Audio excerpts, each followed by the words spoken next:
بسم اللہ الرحمن الرحیم۔ السلام علیکم ناظرین، کل کے جرگے میں ہم نے ان سرکردہ لوگوں کو جمع کیا تھا جو پاکستان کو ری امیجن کر رہے ہیں، اور ظاہر ہے کہ پاکستان کو ری امیجن کرنا اتنا آسان کام نہیں ہے، تو اس لیے ہماری گفتگو ادھوری رہ گئی تھی۔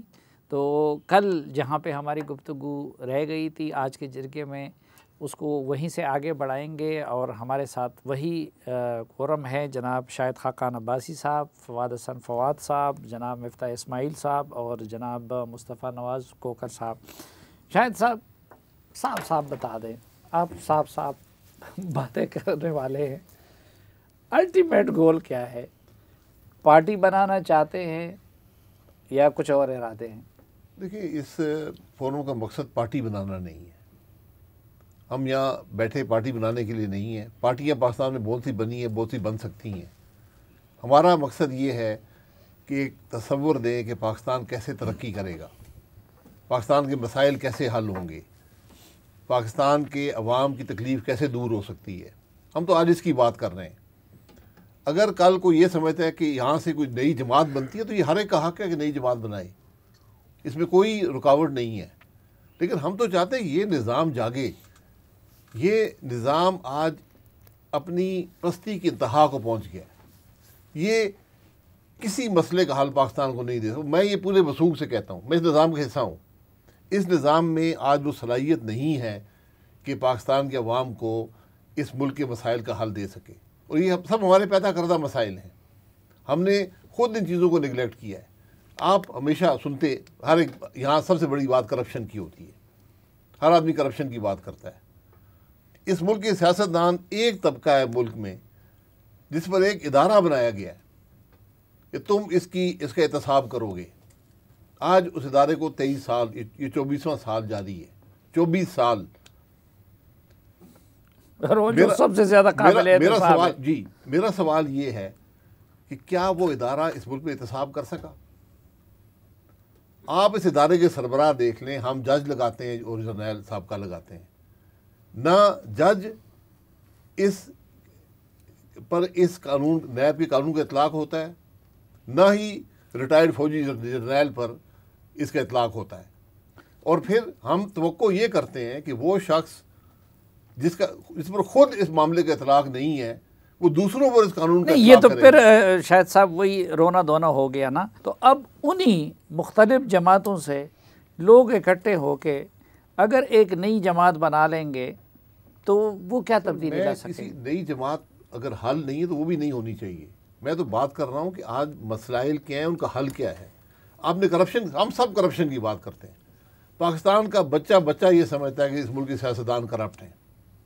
ہر آدمی سیاستدانوں کو کرپشن کا الزام لگاتا ہے۔ آپ نے کرپشن پکڑنی ہے نا، اگر آپ واقعی اس میں سیریس ہیں اور اس کو سنجیدہ مسئلہ سمجھتے ہیں تو کوئی بڑا کام نہیں ہے۔ آمدن میں جب تک اس ملک کے سیاستدان، اس ملک کے فوجی افسر، اس ملک کے جج، اس ملک کے میڈیا پرسنالٹیز، اس ملک کے بزنس مین یہ حساب نہیں دے پائیں گے کہ میں جو خرچ کرتا ہوں وہ آمدن کہاں سے آتی ہے، میں نے جو اثاثے بنائے وہ آمدن کہاں سے آئی ہے، کیا میں نے ٹیکس ادا کیا ہے یا نہیں کیا۔ ہم اس حد تک ہم نے نظام کو خراب کر دیا ہے۔ مفتاح صاحب وزیر خزانہ رہے ہیں، ہم نے کیٹیگری بنا دی ہے، لیکن یہ سب کا اکراس دی بورڈ ہونا چاہیے، نان فائلر کی۔ دنیا کا واحد ملک ہے جہاں پر ہم نے کیٹیگری بنائی ہے نان فائلر، یعنی میں پاکستان کے ٹیکس کے نظام کو قبول نہیں کرتا، پاکستان کے قانون کو قبول نہیں کرتا، میں تھوڑے سے پیسے زیادہ دے دوں تو مجھ سے کوئی پوچھ گچھ نہیں ہوگی۔ تو جب آپ وزیر اعظم تھے اور مفتاح صاحب وزیر خزانہ تھے تو اس وقت آپ لوگوں نے ان کو فائدر بنانے کی کیوں کوشش کی؟ لیکن میں پھر گزارش کروں گا، ہم نے جو کیا، میں یہی کہہ رہا ہوں نا، یہ کیوں نہیں ہوتا؟ مفتاح صاحب نے ابھی پراپرٹی پہ ٹیکس لگایا تھا، کیوں نہیں ہوا؟ یہ باتیں کیوں نہیں ہوتی، اسی کا ہم نے جواب یہاں سے ڈھونڈنا ہے۔ اسی کے جواب مجرموں کو تلاش کرنا چاہتے ہیں، کنہوں نے روکا آپ کو؟ سر دیکھیں، سیریسلی ہمارا مقصد شخصیات کا نہیں ہے۔ ہم یہ سمجھتے ہیں کہ انسٹیٹیوشنل ایشوز ہیں، اسٹرکچرل ایشوز ہیں، پاکستان میں بنیادی اس قسم کے ایشوز ہیں، اور یہ آئین جو ہے اس میں بھی کچھ کمی ہے۔ خدا نخواستہ ہم یہ نہیں کہہ رہے کہ آپ آئین سے ماورا کام کریں، اور دنیا کے ہر حکومت کے اندر ہر آئین میں، چاہے وہ پارلیمنٹری نظام ہو یا کوئی بھی نظام ہو، اس کی بیسس ووٹنگ ہوتی ہے. تو جمہوریت سے دور ہٹنے کی بات بالکل نہیں ہو رہی ہے، لیکن آئین میں بھی آپ کو کچھ چینجز کرنے پڑیں گے. آپ کو نہیں، آئین میں تو سکم ہے بہت زیادہ، مثلا 62 63 کے بارے میں کھول کے کہتا ہوں. اور میں یہ سوال پوچھتا ہوں، دیکھیں میں آپ کو بتاؤں کہ سب سیاستدانوں کو کرپٹ کہتے ہیں. شاہد عباسی صاحب میں جیل گئے، فواد صاحب جیل گئے، بہت عرصے تک جیل گئے، یہ جیل گئے ہیں. مطلب نہیں میں نہیں گیا ہوں، اللہ کا شکر ہے میں بچا ہوا ہوں. جا سکتے ہیں جا سکتے ہیں لیکن ابھی تک بچا ہوا. کچھ دن کے لیے نہیں، اس میں کوئی اس میں خوش ہونے کی بات نہیں ہے. انشاءاللہ چلے انشاءاللہ. مقصد کہنے کا یہ ہے کہ اتنے عرصے تک ہم لوگ جیل گئے. جو ہم نے ٹرمینل لگایا تھا، شاہد عباسی صاحب نے اور میں نے، انہوں نے لگایا تھا، میں تو سے تھا، تو میں آپ کو یقین دلا رہا ہوں کہ دنیا کا سستا ترین ٹرمینل تھا.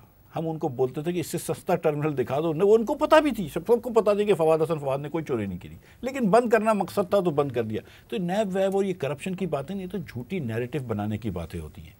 نہیں تو میں آپ کو سچ بتاؤں کہ بنگلہ دیش بہت زیادہ کرپٹ ہے، انڈونیشیا بہت زیادہ کرپٹ ہے، لیکن وہ ہم سے آگے ہیں. ہمارا تو نظام فیل ہو گیا. انڈیا ہم سے زیادہ کرپٹ ہے، وہ آگے ہے. اب یہاں پہ آئیے، خان صاحب بھی باتیں صحیح کرتے ہیں کہ کرپشن نہیں ہونی چاہیے، بات بالکل درست ہے، لیکن پھر عثمان بزدار صاحب آ جاتے ہیں سامنے، اسی طرح میں بھی کہتا ہوں کہ باتیں آپ کی سب درست ہے، لیکن آپ اس کو کیسے کریں گے؟ میں آپ گزارش یہ کر رہا ہوں، آپ کا منشور کیا ہے اور آپ کا طریقہ کار کیا ہوگا، میں یہ سمجھنا چاہتا ہوں. سر میں آپ کو منشور بتا دیتا ہوں. منشور یہ ہے کہ یہ پاکستان صرف مفتاح اسماعیل کا نہیں ہے یا فواد حسن فواد کا نہیں ہے، یہ پاکستان سارے پاکستانیوں کا ہے. اور اس میں اگر آدھے یا 70 یا 80% پاکستانیوں کو آپ پیچھے رکھ دیں گے، ان کو آپ تعلیم بھی نہیں دیں گے، ان کو آپ کھانا بھی نہیں دیں گے، اگر اس کو آپ غریب ہی رہنے دیں گے، پورے پاکستان میں آپ نے غربت پھیلائی ہوئی ہے، جہالت پھیلائی ہوئی ہے. اس ملک کے اندر آپ سن لیجئے، ہم نے معاشی طور پہ ہم فیل ہو گئے، یہ بات تو ہم مانتے ہیں نا کہ معیشت نہیں چلا سکے، نہ عمران خان چلا سکے. لیکن وہی غریب جو ہے، کوئی پیپلز پارٹی سے منسلک ہے، کوئی نون لیگ سے منسلک ہے، کوئی پی ٹی آئی سے منسلک ہے، کوئی جے وائی سے منسلک ہے. بالکل ہے، لیکن میں آپ سے گزارش کرتا ہوں، یہ ملک کے اندر ہم چلو معاشت نہیں چلا سکے، ہم پڑھائی اچھی کرا سکتے، ہم پڑھا بھی نہیں سکے بچوں کو. ہم کیا ری ڈسٹریبیوشن آف انکم کر سکے، ہم وہ بھی نہیں کر سکے. ہم کیا ہیومن رائٹس اچھے کر سکے، ہم وہ بھی نہیں کر سکے. ہم خواتین کو کوئی اپنے حقوق دے سکے، وہ بھی نہیں کر سکے. ہم نے اس معاشرے میں، اس گورننس میں کیا اچھا کیا ہے؟ ہم تو کچھ بھی اچھا نہیں کر سکے. تو وہ غریب بھی بیچارہ ڈھونڈ رہا ہے. میں اگر آپ کی سامنے ایک پول پیش کر دوں کہ جو آپ کے چینل پہ ہی آیا ہے، یہ پول گیلانی ایسوسیٹس کا پول، گیلپ کا پول، کہ جس میں 53% پاکستانی بولتا ہے کہ میں کوئی بھی نئی پارٹی آتی ہے میں اس کی طرف جانے کے لیے تیار ہوں اگر وہ کمپیٹنٹ ہو اور کرپٹ نہ ہو. ہم یہ کہہ رہے ہیں کہ یہ ایک ویکیوم ہے پاکستان میں. ہم پارٹی نہیں بنانے کا سوچ رہے ابھی، لیکن ایک ویکیوم پاکستان میں ہے. انہوں نے تو دیکھیں پوری بنیاد برابر کر دی کہ ملک کے عوام زیادہ چاہتے ہیں کہ نئی پارٹی چاہیے، اور پھر ساتھ یہ بھی آپ سب لوگ کہتے ہیں کہ موجودہ پارٹیاں اس ضرورت کو پوری نہیں کر رہی ہیں. تو صاف بتا دیں کہ الٹیمیٹ گول کیا ہے. الٹیمیٹ گول اپنی پارٹی بنانا ہے. صافی بھائی، آج آپ کے ساتھ ہم یہ دوسری قسط آپ کے پروگرام کی ریکارڈ کرا رہے ہیں. آپ یہ دوسری قسط پہلے دن چلا سکتے ہیں؟ It's a developing story. ابھی ہم صرف اس چیز کے اوپر ہیں کہ یار کہ لوگوں کی توجہ دلائیں مسائل کی طرف، کہ مسائل ہیں کیا اور ان کا حل نکالیں. اور ہم میں سے کئی ایسے، میں فرینکلی کہوں گا کہ دوست ہیں، بلوچستان سے جو دوست ہیں، خیبر پختونخوا سے جو دوست ہیں، کیونکہ وہاں پر ان کی زندگی اتنی مشکل ہو چکی ہے اور ان کو ایک بڑی ہیوج کاسٹ پے کرنی پڑ رہی ہے. اور وہ یہ سمجھتے ہیں کہ پچھلے کئی دہائیوں سے ان کے جو مسائل ہیں، ریاست نے اس کے اوپر توجہ نہیں دی، تو ایک راہ اختیار کرنی چاہیے. یہ گفتگو ضرور ہے، فی الحال ہمارا کوئی ارادہ نہیں ہے، لیکن ایک لوگوں کے اندر، جس طرح انہوں نے ایک پول کا ذکر کیا، ایک تڑپ موجود ہے اس وقت کہ یہاں 75 سال گزر گئے ہیں. ان 75 سالوں میں ہم کہاں پہنچے ہیں؟ ہم سے جو وعدے وعید کیے گئے، جو پولیٹیکل پارٹیز نے ہمیں راہ دکھلائی، جو پھر اس ملک کے اوپر شب خون مارے گئے، جو ہم نے آئین کا حلیہ بگاڑ دیا، جو ہماری اسٹیبلشمنٹ کا ایک اوور سائز رول ہے ہماری پالیٹکس کے اندر. اور اپنی ریجن کو دیکھیں ساتھ، انڈیا کہاں پہنچ گیا، بنگلہ دیش کہاں پہنچ گیا. آج پاکستان کا اور افغانستان کا موازنہ ہو رہا ہے. پاکستانی ملک سے باہر جاتے ہیں، وہ دنیا دیکھتے ہیں، دنیا کہاں پہنچ گئی اور ہم کہاں کھڑے ہیں. کیا ہم میں کوئی ٹیلنٹ کی کمی ہے؟ کوئی ہمارے پاس ریسورسز کی کمی ہے؟ تو پھر ہمارا آخر جرم کیا ہے؟ تو یہ ساری چیزیں جو ہیں، ان کے اوپر ایک عام آدمی سوال تو کرتا ہے، ذہن میں تو اس کے پیدا ہوتا ہے کہ یار ہمارا قصور کیا ہے، ہم کیوں نہیں آگے جا پا رہے. ہر چیز ہمارے پاس موجود ہے. تو یہ ساری یہ گفتگو اس معاشرے کے اندر بڑھتی چلی جا رہی ہے. یعنی یہ آپشن کھلا ہے, آپ لوگوں نے آپشن ایک ایکسرسائز کر رہے ہیں, اگر پذیرائی مل گئی, زیادہ لوگوں کا خیال ہوا تو آپ پارٹی بھی بنا سکتے ہیں, اگر نہیں تو آپ لوگ اس کو پریشر گروپ میں اس کا جواب دوں. جی جی, اور میں جواب دوں گا ایک تاریخی حوالے سے, اور اس کی تصدیق آپ کسی سے بھی کر سکتے ہیں. ڈاکٹر مبشر حسن اور جے رحیم, اور میری یہ خوش قسمتی سمجھیں کہ میں نے آج سے کوئی 25-30 سال پہلے ایک بڑی طویل نشست ڈاکٹر مبشر حسن کے, تو اس وقت مجھے یہ بات میرے نالج میں آئی. انہوں نے ایک منشور ترتیب دیا 60s کے مڈ میں, اور وہ منشور لے کے لوگوں تک انہوں نے ہر طرح سے لیبر یونینز میں, دوسری یونینز میں جا کے کوشش کی اپنا پیغام پہنچانے کی. لیکن 1969-70 تک وہ وہی کے وہی کھڑے تھے جہاں سے وہ شروع ہوئے تھے, اور ان کا پیغام, حالانکہ اس میں بڑی اس میں اٹریکشن بھی تھی, اس میں بہت عام آدمی کے لیے کشش بھی تھی, لیکن وہ پیغام کہیں پہنچا نہیں سک رہے تھے. اور تقریباً اسی وقت پھر ذوالفقار علی بھٹو نے ایوب خان کی کیبنٹ چھوڑی تاشقند کے معاہدے کے بعد, اور انہوں نے ایک شروع کر دیا اپنا ملک کے اکراس, انہوں نے ٹورز شروع کر دیا. اور جب وہ لاہور آئے تو یہ مبشر حسن, ڈاکٹر مبشر حسن کی زبان کی بات ہے, انہوں نے کہا کہ تقریباً لاکھوں لوگوں کا مجمع ان کو ریسیو کرنے کے لیے تیار تھا. تو کہتے ہیں کہ میں نے جے رحیم کو فون کیا اور میں نے کہا کہ ہم سالوں سے یہ لے کے پھر رہے ہیں اور ہم 2000 لوگ کہیں اکٹھے نہیں کر سک رہے, تو اس شخص کے پاس کیا ایسی طاقت ہے کہ اس نے اپنا پیغام جو ہے وہ لوگوں تک اتنا ایفیکٹولی پہنچایا ہے کہ یہ اس حکومت کا حصہ ہے, اور آج سب لوگ اس حکومت کو گالی دے رہے ہیں اور اس کے پیچھے چلنے کے لیے تیار ہیں. تو 2 مرحلے ہیں کسی بھی سیاسی قوت کے تشکیل پانے کے. پہلا جو مرحلہ ہے وہ ہے ایک منشور کا ہونا, ایک پیغام کا ہونا, وہ پیغام جو لوگوں کی اکثریت کی امنگوں کا آئینہ دار ہو اور لوگوں کی اکثریت کے مسائل کا احاطہ کرے. فائنلائز کیا ہے, ہم اس وقت اسی پہ کام کریں. اسی پہ کام کر رہے ہیں. یہ جو ہمارا لوگوں سے ملنے کا, اور اس میں ہم تمام ان لوگوں سے مل رہے ہیں جن کی اکثریت کو ابھی تک اس عمل سے دور رکھا گیا ہے.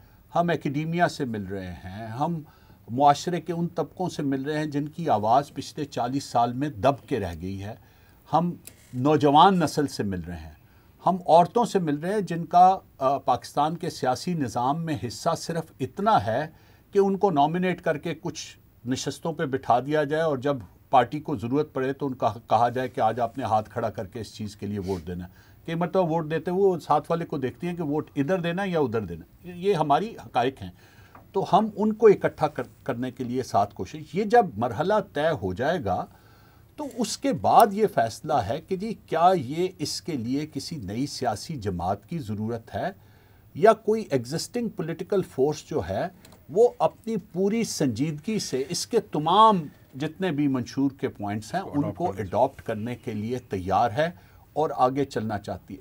بات جو بنیادی ہے وہ یہ ہے کہ جو کرنٹ پولیٹیکل میلیو ہے اس میں یہ صلاحیت نظر نہیں آتی. شاہد صاحب نے اس سے بات شروع کی تھی, میں دوبارہ اس کو دہراؤں گا, وہ نظر نہیں آتی صلاحیت. اور پچھلے کئی دہائیوں کی پالیٹکس اس بات کو بار بار کہہ رہی ہے. میں یہ پھر اپنے انسٹیٹیوشن پہ جاتا ہوں, میں یہ کہتا ہوں کہ سب سے بڑی ریفارم کی ضرورت وہاں پہ ہے, کیونکہ وہاں پہ پریمیم اس چیز کا بن گیا ہوا ہے کہ اگر آپ کام نہ کریں, اور یہ شاہد صاحب بیٹھے ہوئے ہیں, یہ 11 ماہ ہم ایک دفتر میں اکٹھے قائم کرتے رہے اور روزانہ اس نتیجے پہ پہنچتے تھے کہ اس نظام میں, بیوروکریسی کے اس نظام میں وہ آدمی بہت کامیاب ہے جو کام نہیں کرتا اور گھر چلا جاتا ہے. میں کہتا ہوں سیاست کے اس نظام میں بھی وہ آدمی بہت کامیاب ہے جو صرف تھانے اور کچہری کی اور تحصیل کی پالیٹکس کر لیتا ہے, اس کو اپنے کنٹرول میں کر لیتا ہے اور یہ گنتی رکھتا ہے کہ میں نے اس سے نکل کے. سلیم بھائی مسئلہ یہ ہے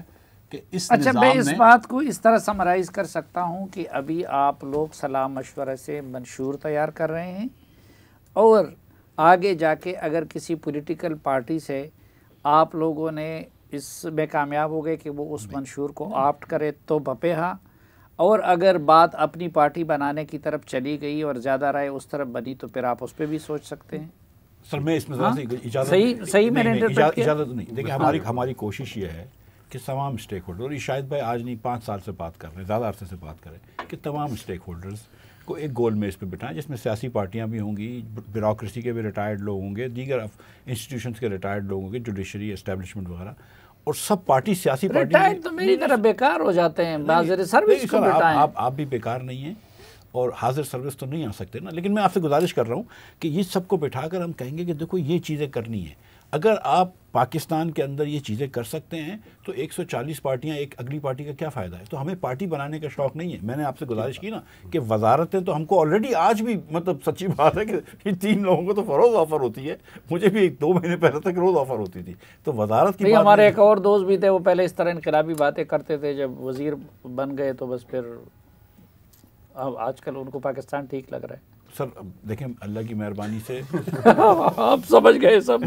ملک دیکھیں، ملک تو بہت اچھا ہے، ملک کے لوگ بھی بڑے اچھے ہیں، لیکن جس ادھر طرح ہم پوری چلا رہے پوری ہیں، جماعتیں انقلابی باتیں کرتی کرتی کہاں سے کہاں نکل گئی ہیں. آپ وزیر کی بات کر رہے ہیں، آپ فرد کی بات کر سر رہے ہیں. کچھ کہہ رہے تھے. سر آپ کیا کہہ رہے ہیں؟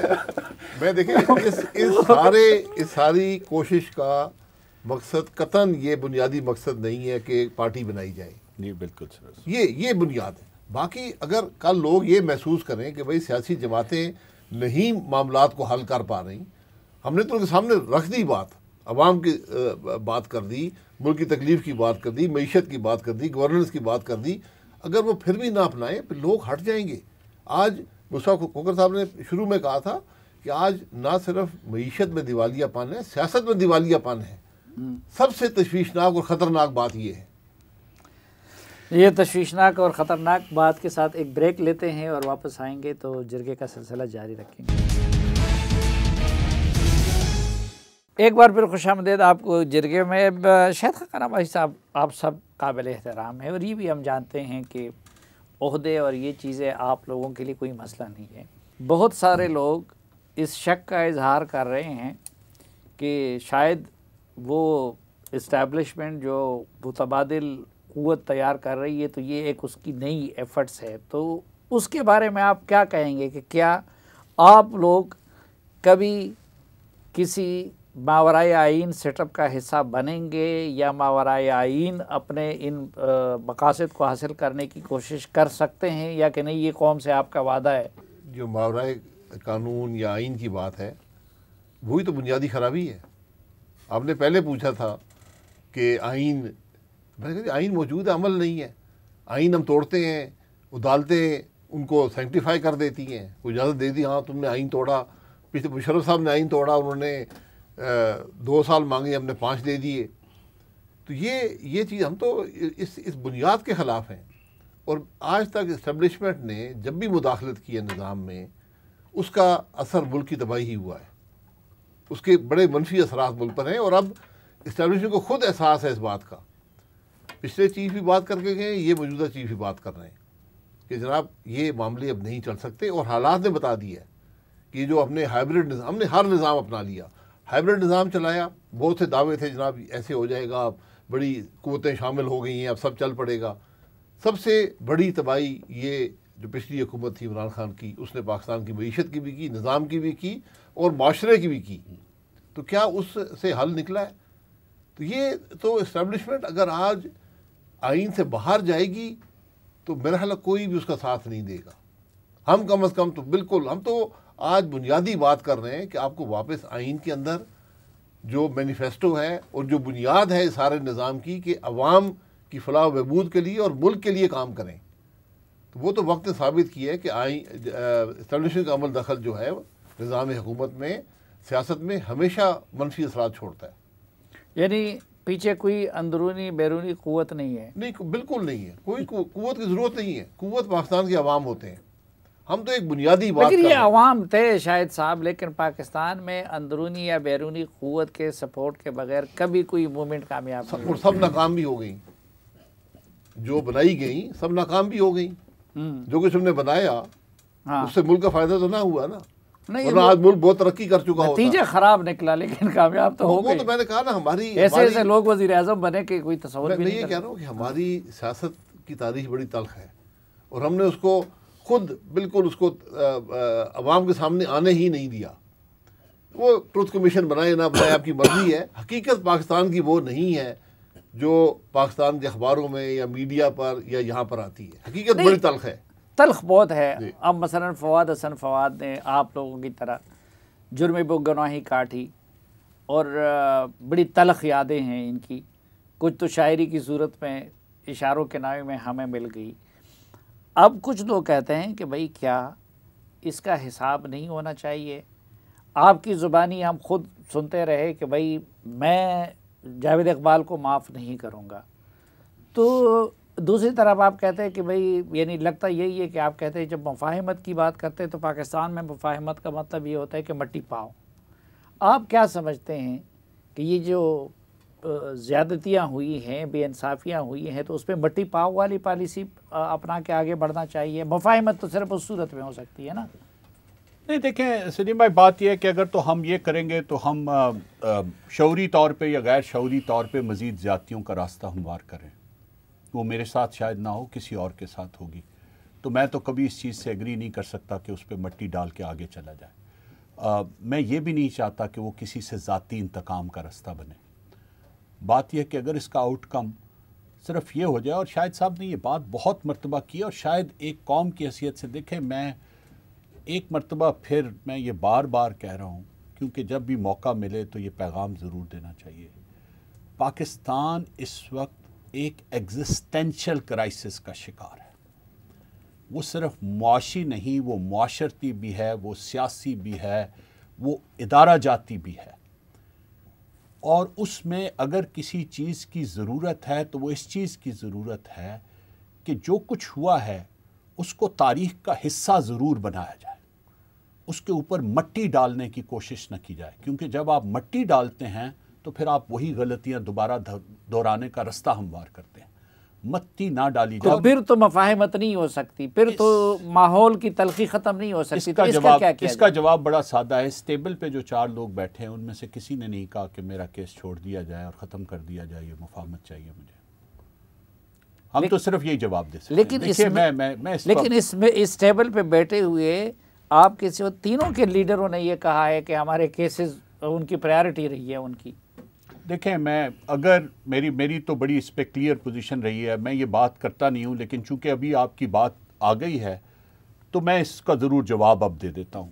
دیکھیں 2022 میں جو تبدیلی آئی, جس طریقے سے آئی, شاہد صاحب بھی موجود ہے, مفتاح صاحب بھی موجود ہے, میں اس طریقے سے وہ تبدیلی آنے کے حق میں نہیں تھا. پہلی بات. دوسری بات یہ کہ جب مجھے کہا گیا کہ اس حکومت کا حصہ بنے تو میں نے اس سے انکار کیا, اس لیے کہ مجھے معلوم تھا کہ یہ حکومت ان مسائل کا حل نہیں پرووائڈ کر سکتی. جو مسائل پاکستان میں بار بار یہ کہوں گا, کولیشن, کوئی بھی کولیشن جو ہے وہ پاکستان کے جس نوعیت کے اس وقت مسائل ہیں ان کا حل پرووائڈ کرنا اس کے لیے بہت مشکل ہو جائے گا, unless and until کہ وہ کولیشن کسی معاشی اور معاشرتی منشور پہ اتفاق کر کے بنے. اگر یہ ہو کہ ہم اکٹھے کر کے حکومت لے لیتے ہیں اور اس کے بعد تمہارا یہ حصہ ہو جائے گا اور میرا یہ حصہ ہو جائے گا, تو اس ملک کو مزید تباہی کی طرف لے کے جائے گی. تو ہمیں پہلے تو یہ بات بڑی کلیئرلی سوچ لینی چاہیے کہ ہم آگے, اور جو سب سے امپورٹنٹ بات ہے وہ یہ ہے کہ ہم سب لوگ یہ کہتے ہیں کہ جی غیر آئینی نظام نہیں ہونا چاہیے, غیر قانونی کوئی انٹرونشن نہیں ہونی چاہیے. لیکن جب سیاست اتنی بھانج ہو جائے, اتنی بے توقیر ہو جائے, اتنی بے چہرہ ہو جائے, جس کی نشاندہی ابھی مصطفیٰ نے کی ہے, تو پھر اس کے نتیجے میں جو ویکیوم کریٹ ہوتا ہے, تاریخی حقیقت یہ بھی ہے کہ وہ ہمیشہ غیر آئینی اور غیر قانونی بندوبستوں کی صورت اچھا, میں مصطفیٰ نے جو ایک صرف بات ختم کر دوں. یہ ہم بیٹھ کے آج سے 2 سال یا 4 سال کے بعد شاید پھر کسی اور کی ذمہ داری لگا رہے ہوں گے کہ اس نے پاکستان کے ساتھ بڑا ظلم کیا. میں آج بھی بڑے مؤدبانہ طریقے سے آپ لوگوں سے اس بات سے اختلاف کروں گا, اور 4 سال بھی اگر زندگی اس کے بعد بھی ہوئی تو اختلاف کروں گا. اگر ہم سیاسی قوتیں یہاں کی اگر انٹیلیجنشیا, یہاں کے اگر بزنس مین اپنی ان تمام حرکتوں سے وہ ویکیوم کریٹ کرتے رہیں گے, تو اس کا نتیجہ اسی صورت میں نکلے گا جو دنیا میں کسی بھی جگہ نکلتا ہے. اور مجھے خوف یہ ہے, جو دیوار پہ لکھا ہوا نظر آ رہا ہے وہ یہ ہے کہ ہم اسی جانب. اچھا مصطفیٰ کوکر صاحب, یہ جو ہم سیاست کو نارمل کرنے کی بات کرتے ہیں, اور پولرائزیشن کو ختم کرنے کی بات کرتے ہیں، تو یہ ان سب حقائق کے ہوتے ہوئے کیسے کیا جائے گا؟ کیا ان کا محاسبہ کیا جائے، جس نے جو غلطی کی ہے اس سے حساب لیا جائے تو ہو سکتا ہے، یا کہ نہیں اس کو بلا دیا جائے، معاف کیا جائے، ایک نئے سفر کا آغاز کیا جائے؟ صافی بھائی، جو ہمارا یہاں پر اپنا ایکسپیرینس ہے ہماری اپنی سیاست میں، 90 کی دہائی آپ کو یاد ہوگی کہ جس میں کتنا سیاسی جماعتوں نے، پیپلز پارٹی نے اور مسلم لیگ نون نے ایک دوسرے کے ساتھ کس طرح کی وکٹمائزیشن کی۔ آج جو وکٹمائزیشن ہو رہی ہے پولیٹیکل اپوننٹس کے ساتھ، چاہے عمران خان صاحب جب حکومت میں تھے اور اپوزیشن کے ساتھ ہوتی رہیں، یا آج پی ڈی ایم کی حکومت ہے اور عمران خان صاحب کے ساتھ ہو رہا ہے، اس کا نتیجہ جس کی طرف اشارہ کیا فواد بھائی نے، وہ ہمارے سامنے موجود ہے۔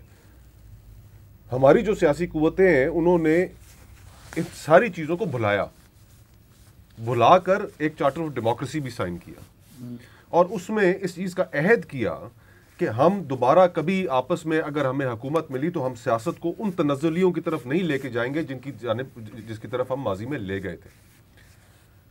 اور جب یہ چارٹر آف ڈیموکریسی ہو گیا تو اس کے بعد ہماری اسٹیبلشمنٹ کو، کہ جب دو بڑی جو پولیٹیکل پارٹیز تھیں انہوں نے نظر یہ آ رہا تھا کہ ان کے کھیل کا حصہ نہیں بنیں گی، تو انہوں نے ایک تیسرا پلیئر انٹروڈیوس کرا دیا، اس کے پیچھے اپنی پوری قوت شامل کر دی، اور ان کو آر ٹی ایس کے فیل کرانے کے بعد پھر ان کو حکومت میں لا کر بٹھا دیا، اور پھر اس کے آگے والی جو کہانی ہے اس سے ہم سب واقف ہیں۔ دنیا میں پھر کئی ایسے ایکسپیرینسز بھی ہوئے مختلف ممالک کے جن میں ٹروتھ اینڈ ریکنسیلیشن کمیشن بھی آیا، ساؤتھ افریقہ میں یہ ہوا، لیکن گزارش یہ ہے کہ ہم حالات کی سیریسنس کا ادراک نہیں کر پا رہے۔ میری نظر میں کیا ہم نے وہ خدا نخواستہ وہ بڑی کاسٹ پے کر کے ہم نے ٹروتھ اینڈ ریکنسیلیشن کی جانب بڑھنا ہے، جو قیمت ان ممالک میں ادا کی گئی اور اس کے بعد کوئی راستہ ہی نہیں تھا، اور اتنا کچھ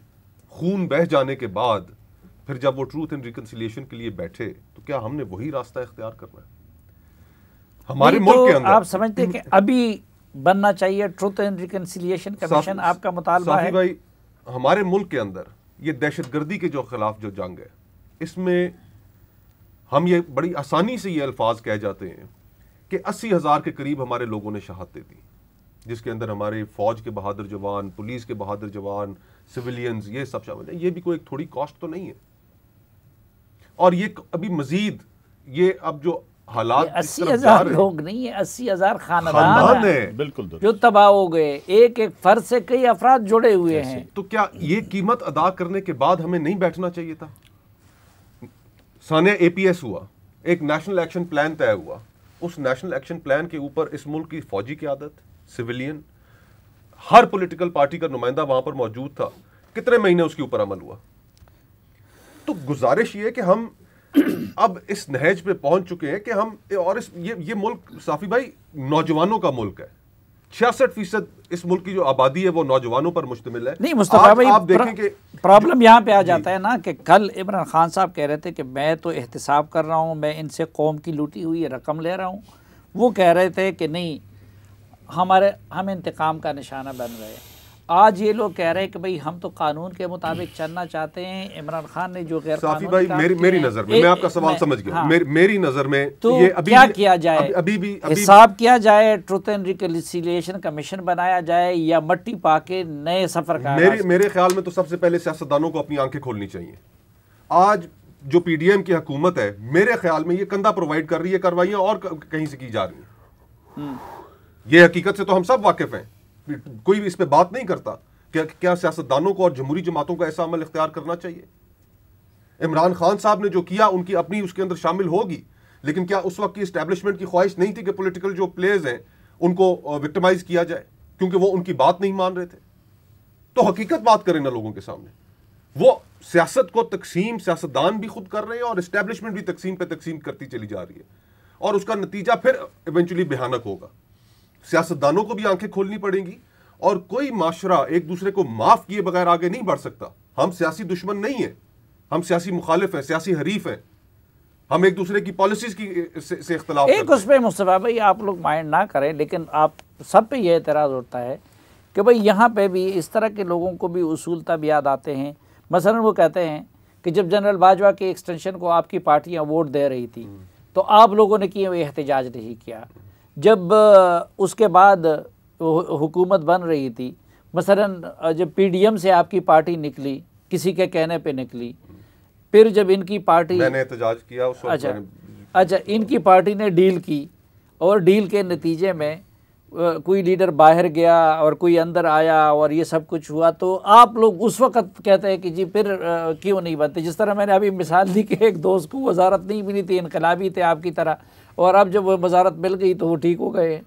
صافی بھائی جی نہیں ان سے میں مالی حساب کتاب کے صافی بھائی، ایک تو سیاسی جماعتوں کے اندر جو ماحول ہے اس سے آپ بخوبی واقف ہیں. سیاسی جماعتوں کے اندر ایک گھٹن کا ماحول ہے، حب زدہ ماحول ہے، اس کے اندر ایک خوشامدی کلچر ہے جس میں جو پارٹی کے سربراہان ہیں ان کی توجہ اس جانب دلائی ہی نہیں جاتی کہ جناب یہ آپ جو فیصلہ کرنے جا رہے ہیں اس کا ہمیں الٹیمیٹلی یہ نقصان ہوگا. ان چیزوں کے اوپر بحث بہت کم ہوتی ہے جو حقیقت بات ہے. اور پھر جب آپ اختلاف کرتے ہیں اور ایک مختلف رائے کا اظہار کرتے ہیں تو اس ڈیموکریٹک اسپرٹ کے اندر اس کو ایکسیپٹ کیا جانا چاہیے. لیکن میں آپ کے سامنے ایک معمولی سی ایک ایگزامپل بیٹھا ہوں کہ میں نے جس وقت باپ سے ووٹ لیے اور وہ باپ سے ہمارا ووٹ لینا وہ ایک ریزن بنا پی ڈی ایم سے باہر نکلنے کا، کہ جب باقی پی ڈی ایم کی جماعتوں کو ہمارے اوپر شک ہو گیا پیپلز پارٹی کے اوپر کہ آپ کس جانب کھڑے ہیں. آپ ایک طرف تو 2 ہفتے پہلے ان کے خلاف الیکشن لڑ رہے ہیں اور آپ اپوزیشن لیڈر کے لیے انہی سے ووٹ لے رہے ہیں. میں نے اس پر اختلاف کیا، میرے تعلقات پھر خراب ہو گئے پارٹی کے. اب یہ بیچارے جیل میں تھے، پروڈکشن آرڈر پہ آئے، اور میں اس دن سے ملنے آیا تھا تو مجھ سے پوچھے تھے کہ ہم باجوہ صاحب کو ووٹ کیوں دے رہے ہیں. یہ پارٹی کی حالت ہے. جنرل باجوہ کی جب ایکسٹینشن کا معاملہ آیا، اس ایکسٹینشن کے معاملے نے تو ساری سیاست کو پھر ایکسپوز کیا نا. بہت سے لوگوں نے، جن میں میں بھی شامل تھا، کہ ہم نے مختلف ٹی وی چینلز کے اوپر بیٹھ کر یہ گفتگو کی کہ جی کہ یہ ایکسٹینشن کا قانون ٹھیک نہیں ہے، یہ نہیں ہونا چاہیے. اور پھر ہمیں کہا گیا کہ نہیں، آپ خاموش ہو کر بیٹھ جائیں. اپنی پارٹیوں کی جانب سے اور اس نے لا کے اپنے ایک بندے کے ذریعے میز پہ بوٹ رکھوا دیا قمر زمان کائرہ جیسے معزز آدمی کے سامنے کہ جی آپ کی یہ چیزیں. اور ہم نے وہ لیجسلیشن جو تھی تاریخی 12 منٹ کے اندر ہم نے وہ پاس کی. کتنی دیر میں کرتی ہے؟ ایک مختصر سی بریک اور واپس آئیں گے تو گفتگو کا سلسلہ آگے بڑھائیں گے. ایک بار پھر خوش آمدید آپ کو جرگے میں. مفتاح اسماعیل صاحب یہ بتائیے کہ یہ جو آپ لوگ کبھی 5 اسٹار ہوٹلوں میں سیمیناریں کرتے ہیں، کبھی کیا کرتے ہیں، یہ ٹریولنگ، مال کہاں سے آ رہے ہیں؟ سر کوئی 5 اسٹار ہوٹل میں سیمینار نہیں کیا ہے. ایک سیمینار جو ہم نے کوئٹہ میں کیا تھا وہ کسی اس میں کلچرل سینٹر میں تھا. اچھا. جو حاجی لشکری رئیسانی نے ہوسٹ کیا تھا. ایک سیمینار پشاور میں کیا گیا ہے، وہ بھی نشتر ہال میں خواجہ محمد ہوتی نے ہولڈ کیا.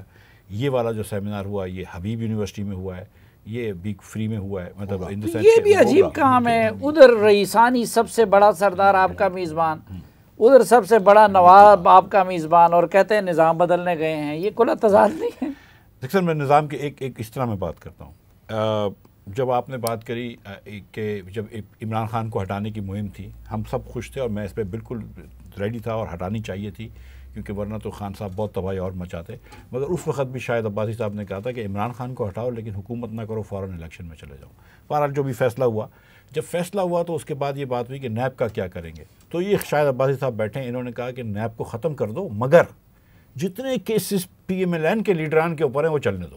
مطلب بشمول ہمارے کیسز، اور آج بھی ہمارا کیس چل رہا ہے کہ ہمارے کیسز چلنے دو سارے، تاکہ کوئی آپ کے اوپر ہاتھ نہ اٹھا سکے، انگلی نہ اٹھا سکے. لیکن ویسے نیب کو ختم کر دو، کیونکہ یہ بات درست ہے کہ نیب نہیں ہونی چاہیے. لیکن بہرحال حکومت نے جو بھی فیصلہ کیا، تو یہ نہیں کہیں کہ ہم نے، میں یہ خدا نخواستہ یہ نہیں کہنا چاہ رہا کہ الیکشن لڑیں گے نون کے ٹکٹ پہ. سر میں تو الیکشن ہی نہیں لڑوں گا. اور میں آپ کو بتاؤں پچھلی مرتبہ لڑا تھا. دیکھیں میرے تو سیاسی گرو جو ہیں وہ شاہد عباسی صاحب ہیں. ہیومن رائٹس کے بارے میں گورننس کے بارے میں فواد صاحب سے پوچھتا ہوں. جو شاہد بھائی کہیں گے میں وہ کروں گا. شاہد بھائی آپ تو خود الیکشن لڑیں گے نون لیگ کے ٹکٹ؟ دیکھیے اگر پہلی بات ہے کہ لوگ تو اکثر آج یہ کہہ رہے ہیں الیکشن ہوں گے ہی نہیں. مجھے سمجھ نہیں آتا، ہر آدمی کہہ رہے الیکشن نہیں ہوں گے. آپ باہر جائیں کسی سے پوچھو کہ الیکشن تو کوئی نہیں ہو رہی. بہرحال الیکشن اگر ہوئے اور اگر میں لڑا کیونکہ میں حقیقت سے آپ کو کہہ رہا ہوں کہ میں ان الیکشنوں کو آج پاکستان کے مسائل کا حل نہیں سمجھتا. حالانکہ آئین بھی کہتا ہے کہ الیکشنوں نے ہونا ہے اور الیکشن ہونے بھی چاہیے. تو ہم ذرا ایک سٹیپ اس سے آگے ہم یہ بات کر رہے ہیں کہ آپ سیاسی جماعتیں جو الیکشنوں میں حصہ لیتی ہیں بشمول میری جماعت کے، آپ اپنے معاملات کو درست کریں، آپ جاگیں، ملک کے مسائل کو پہچانیں، ان کا حل تلاش کریں. ہمیں وہ کوشش نظر نہیں آتی، وہ صلاحیت نظر نہیں آتی. ہم تو اس کی کوشش کر رہے ہیں کہ وہ معاملہ درست ہو. اگر احتساب کی بات کر لیں، احتساب بڑا آسان ہے. سب سے پہلے جو پارلیمان کے ممبران ہیں وہ یہ بتائیں کہ اپنے خراجات کہاں سے پورے کرتے ہیں. اچھا یہ بات یہ اپنے آگے جب پورے کرتے ہیں تو کیا اس آمدن پر ٹیکس دیتے ہیں؟ اگر ایک پارلیمنٹ کا ممبر ٹیکس نہیں دیتا، اس کو وہاں بیٹھنے کا حق حاصل نہیں ہے، کیونکہ وہ دوسروں پر ٹیکس لگاتا ہے. اگر میں خود ٹیکس، تو یہ اس قسم کی جو باتیں ہیں، گورننس کا نظام کیا ہوگا، احتساب کا نظام کیا ہوگا، ملک کے اندر پارلیمان کیسے چلے گی، سیاسی جماعتیں، ایک مکمل اوور ہال کی ضرورت ہے. اگر یہ اس بات کا احساس سیاسی جماعتیں نہیں کریں گی تو پھر ان کا مستقبل نہیں ہے. اچھا مجھے مختصر سچی بات یہ ہے کہ میں پوری طرح میں آپ لوگوں کو اس وقت تھنک ٹینک کا نام دوں، پریشر گروپ کا نام دوں، یا مستقبل کے پولیٹیکل پارٹی کے لیے ایک تمہیدی اس کا نام دوں؟ 4 پاکستانی نہیں ہیں ہم لوگ، یہی نام دے دیں بس. نہ ایسے عوام پاکستانی نہیں ہے. 4 پاکستانی. جی میرا یہ خیال ہے کہ آپ ہمیں ان لوگوں کا نام دیں جو لوگ اس معاشرے کے، اس سیاست کے، اس گورننس سسٹم کے بنیادی خرابیوں سے آگاہ ہیں اور جو اس کوشش میں مصروف ہیں کہ اپنے دائرہ اثر کو بڑھا کے ان تمام لوگوں کو جو کسی نہ کسی طریقے سے اس کے حل کے لیے کوئی کردار ادا کر سکتے ہیں، ان کو ایک پلیٹ فارم پہ اکٹھا کیا جائے. وہ کسی سیاسی جماعت ویسے جو باتیں آج کل آپ لوگ کر رہے ہیں، صرف ایک بات میں آخری اور کر دوں، یہ ضرور سامنے آنا چاہیے ہمارے پاس معاشی مسائل کے حل کا بھی ایک خاکہ موجود ہے.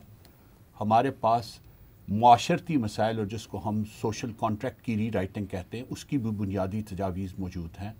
ہمارے پاس جو سیاسی نظام میں ہمارے جو پولیٹیکل پارٹیز ایکٹ میں جو تبدیلیاں ہونی چاہیے اس کا بھی ایک خاکہ موجود ہے. لیکن سامنے لے آئے ہیں. میں یہ پوچھ رہا ہوں کہ آپ لوگوں کا منشور کیا ہے؟ ہم یہ سمجھتے ہیں کہ وہ ابھی مکمل نہیں ہے، اس میں ہمیں مزید لوگوں کو انگیج کر کے. کب تک مکمل ہو جائے گا؟ میرا یہ خیال ہے کہ یہ سیمینارز کی ہماری جب سیریز، دیکھیں ہم اس الیکشن کے لیے کوئی کنٹینڈرز نہیں. دیکھیں میں تو کسی سیاسی جماعت کا حصہ نہیں ہوں اور بننے کا ارادہ بھی نہیں ہے، لیکن ایک پاکستانی کی حیثیت سے جس نے بہت لمبا عرصہ گزارا ہے. ویسے آپ میں سے آخری جو بھی جواب دینا چاہیے، جو باتیں آج کل آپ لوگ کر رہے ہیں یہ منظور پشتین کافی عرصے سے کر رہا ہے، ان کے ساتھ کافی لوگ بھی ہیں. آپ یا ان کے ساتھ کیوں نہیں مل جاتے یا ان کو کیوں ساتھ نہیں ملا لیتے؟ نہیں دیکھیں، ہم تو آج بات کر رہے ہیں، ہم نے کسی کے لیے دروازے بند نہیں کیے. ہم نے کوئٹہ میں پروگرام کیا، 9.5 گھنٹے پروگرام جاری رہا اور کوئی شخص چھوڑ کر نہیں گیا. منفی درجہ حرارت تھا اس ہال کے اندر. ہر قسم، ہر ایکٹیوسٹ نے بات کی، ہر ایشو پر بات کی. تو یہ ایک اوپن پلیٹ فارم ہے جہاں پر آپ مسائل کی بات کریں، ہم حل کی بات کریں. اچھا لیکن مسائل کو شامل کریں گے. ایک چیز جو بہت مارکیٹ میں ڈسکس ہو رہی ہے، وہ آپ مجھے یہ شیورٹی تو دے رہے ہیں نا کہ آپ کا پلیٹ فارم جو ہے وہ ٹیکنوکریٹ گورنمنٹ کے لیے دستیاب نہیں ہے. جی ہم ٹیکنوکریٹ گورنمنٹ کے حق میں ہی نہیں ہیں. جو جو غیر آئینی نہیں ویسے بتا تو دے. جو عمل غیر آئینی ہوگا وہ پاکستان کے لیے مثبت نہیں ہے، منفی اس کے اثرات. سپریم کورٹ والی ریٹ کرے تو پھر تو آئینی ہو جائے گا نا. سپریم کورٹ کس قانون کے تحت کرے گا؟ بہت سارے اپنے آج کل تو سپریم کورٹ اپنے فیصلوں میں اگر ایک سیاسی نظام کے ذریعے کوئی تبدیلی آتی ہے، مجھے علم نہیں ہے، تو پھر اگر کوئی اس میں شامل ہوتا ہے تو کوئی آر نہیں ہے. لیکن اگر آپ ایک غیر آئینی عمل کے اندر شامل ہوں گے، آپ تو شامل نہیں ہوں گے. دیکھیں گزارش یہ ہے کہ اگر اتنا ہم لوگوں کو شمولیت کا، حکومت کا شوق تھا تو آج حکومت میں بیٹھے ہوتے. نہیں وہ مضبوط حکومت ہوتی ہے نا. حکومت ہوتی ہے، چاہے مضبوط ہو چاہے غیر مضبوط ہو. رئیس علی صاحب کی میزبانی کا اثر ہوا ہے. کرسیاں تو یہ والی بھی ڈگمگا رہی ہیں. لیکن سچی بات ہے کہ میں آپ کو سچی بات بتاؤں. اچھا اسٹیبلشمنٹ سے کسی لیول پہ آپ لوگوں کا رابطہ ہے؟ نہیں اللہ کے کرم سے نہیں ہے. میں آپ کو بتاؤں، اب آج کیونکہ سنڈے میں بیٹھے ہیں، کہ ہم کو تو جس یونیورسٹی میں ہم پہلے کرنے چاہ رہے تھے سندھ حکومت نے ادھر نہیں کرنے دیا. ہم کو اس کے بعد بیریا آڈیٹوریم میں نہیں ملا. ہم تو یہاں وہاں ڈھونڈتے در بدر پھرتے ہوئے سیٹرڈے کی جگہ سنڈے کر کے یہاں پہ پہنچے ہیں. تو جو ہم کو اس سے کسی کا رابطہ نہیں ہے. لیکن اتنی میں آپ سے گزارش کروں اور یہ میں سیریس بولنا چاہتا ہوں کہ جتنی آپ کے پاس سیاسی پارٹیاں ہیں وہ صرف اقتدار کی جنگ کر رہی ہیں, صرف اقتدار کی جنگ کر رہی ہیں. ورنہ میں آپ کو سچ بتاؤں کہ ان کے منشور بھی ایک جیسے. آپ ان سے کسی سے بھی پوچھ لیجیے کہ تم پرائیویٹائز کرو گے تو بولیں گے ہاں, کہ تم یہ کرو گے تو ہاں. ہر چیز پہ تو برابر ہی ہے. کیا عمران خان آئے یا شہباز شریف ہو رہے یا کوئی اور آئے, یہ آئی ایم ایف کے پاس نہیں اس پہ آپ سے بالکل میرا اتفاق ہے. اور اس یہ اتفاقی نوٹ کے ساتھ اگر ہم ختم کر لیں, بلکہ ہمارے ادارے بھی صرف اختیار اور اقتدار کی جنگ میں لگی ہوئی ہیں. تو ہم اس کارواں کے اندر کوئی انقلاب لانا چاہ رہے ہیں. چلے, اللہ آپ لوگوں کے نیک ارادوں کو کامیاب کرے. اس دعا کے ساتھ اور آج کے جرگے کے شرکاء کے شکریہ کے ساتھ اجازت چاہتا ہوں. اللہ حافظ.